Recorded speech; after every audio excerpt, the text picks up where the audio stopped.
Everyone, welcome back to my channel, Addie P's Real Estate Tea, where today I just want to briefly delve into our April 2021 housing market report for the Lehigh Valley.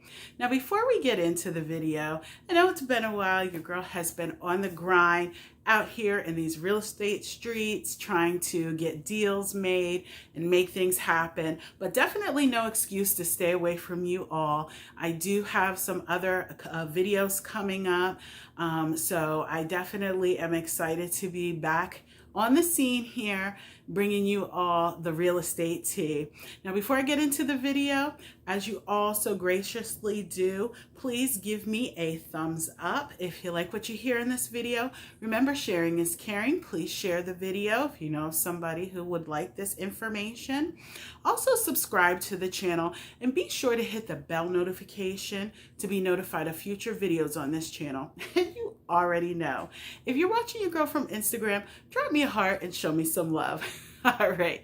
Now, April 2021, starkly different from April of 2020. April 2020, we were all in a panic. The world was ending.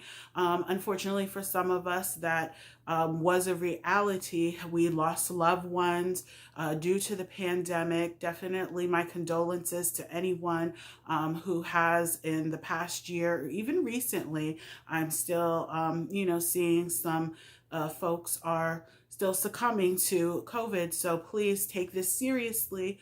Any kind of guidance that is being issued, to definitely do so, and don't let your guard down. We're not out of the woods yet, according to health officials. So just make sure, that's my little public service announcement, to take it seriously, because again, this time last year, we didn't know where we were going. We didn't know what this was. It just hit us with great force. But as we are, as a country, as a world, as a human race, we are resilient and we do persevere, and we have done so. And in the real estate market, we have definitely persevered, and numbers have climbed back up. We have had meteoric rise in housing prices. So let me just give you all a few quick facts here. So again, this time last year, we were sitting inside, indoors, wondering where we were going to get toilet paper, what in the world was going on, how we were going to go on with our day-to-day lives and create what they say now as a new normal. Okay, well, this time last year, pending sales were actually have actually increased from this time last year by over 350%. Now we know, what the cause of that was. Same thing for new listings, increased by over 355%. Again, we were locked down. No business was able to be taken care of, at least in the state of Pennsylvania. I know it took until, I'd say, mid-May for us to get the green light by the governor, and we were able to be back out showing homes and so forth, where in other parts of the country, real estate was deemed an essential need. But us here in PA, we had to really go hard and prove that fact, that real estate is essential. People need homes, people need places to go. We need to open back up and sell. So that definitely is contributing to these, starkly different numbers that we have here. Now, as far as inventory, again, no mystery. Each market report, we definitely are yet and still experiencing that inventory shortage. We are down by 41.8% with inventory. And as far as month supply of inventory, that's down by 50% to just under a month worth of inventory. So inventory continues to be tight, definitely motivating factors for sellers. Sellers are, like I said in my last video, I'm not mad at you. Pig out, have a good time, eat, do what you need to do, live your best life in this market. It is definitely for you. As far as buyers, continue to stay in that struggle. I know it's hard. I'm on both ends of it as an agent. I have buyers that I work with, and you just cannot be emotional when you're going into these transactions. And as far as, offers, definitely multiple offer situations. Cash has sometimes, in some cases, been king. I know there was a recent story that came out in the Washington, D.C. area. I believe it was upwards of 50-something offers, and the house ended up going for over $350,000 over asking price. I mean, that is just beyond our wildest imagination.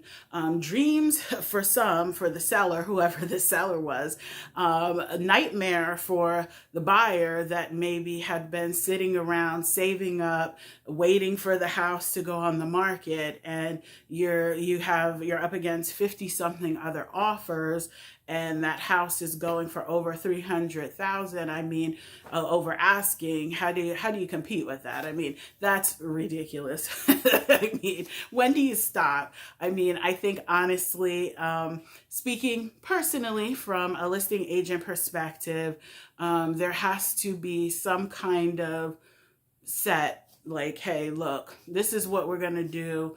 This is what we can do, because all those offers coming in, it's overwhelming. I mean, even at 10 offers, it's like, oh, how much different are they really going to be?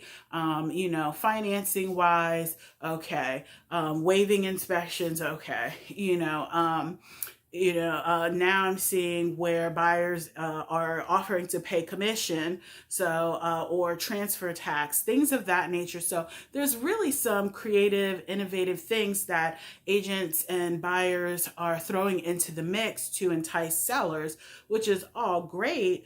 But what we are seeing is a decline in the housing affordability index, which I will be talking about that in an upcoming video. So please make sure, again, that you hit that subscribe button, and also the bell notification to be notified of that video. But it's getting increasingly difficult to compete. Now, pre-pandemic, we were already on this course, but the pandemic only accelerated that even more so, to the point that it's just like, where do you go? What do you do? Because everything is increasing in price. They talk about inflation and, oh, inflation's coming. Inflation has arrived, at least in the housing market. I mean, we have our median sales price, which has increased double digits to almost 20% in comparison to last year. We're up to $250,000 for the median sales price here in the Lehigh Valley. Now, nationally, that number is a bit different. It's actually a little bit higher, but still, my point being is that job wages still the same. How are you going to compete in the housing market with those type of cards stacked against you? Now, keep in mind, it's a well-known fact that housing, purchasing a home and owning a home has been, generation after generation, a way to build wealth. Well, now this generation is seeing that vision is slowly pulling away, in part because of these astronomical prices. Now, there are some things thrown into the mix that is causing that. I'm sure everyone has heard of this huge lumber crisis. Lumber has gone through the roof.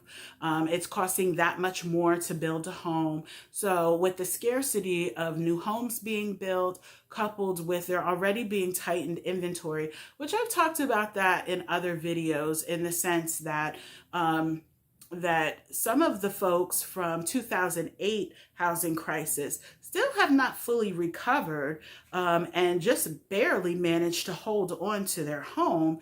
So they are not entering the housing market as sellers, as we may have historically anticipated that every 5 to 7 years or so, folks say, okay, I've outgrown this home, or it's too big, I need to downsize. That's not happening. Also, we're noticing that some boomers, baby boomer generation, are deciding to age out in their home, where typically that would, we were anticipating that would be a generation that would then go forth, sell their home, and move on to something smaller or wherever they were going to go.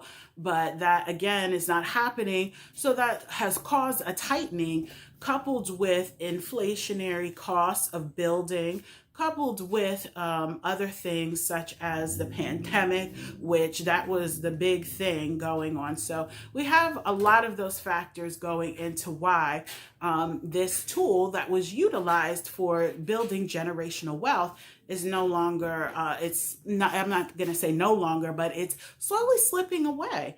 And we as an industry need to figure out, and government as well too, how we're going to combat that.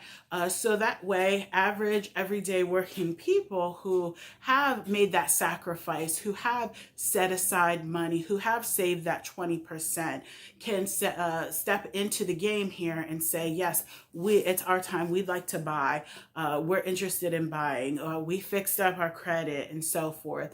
Which, by the way, hopefully that's something that during the pandemic, if you have been, collecting stimulus or whatever the case may be, that you have taken the time, if you have been in that position, to work on credit repair, because if that's something that has held true to being important back in 2000, 2005, 2008, whenever, credit is still a very useful tool in being able to negotiate and get in this game, no matter what it is. Even if you're in the rental arena, a lot of landlords, they want very good credit, and you say, oh, well, I'm a renter, I don't have to have good credit. That's definitely not the case. There are studies that show that good credit is consistent with other good habits. So that is what is being looked at when you are entering into some of these situations. So if you want the best, you have to go to the best, and you have to put forth your best. All right. So until the next video, please stay tuned and stay blessed. Take care.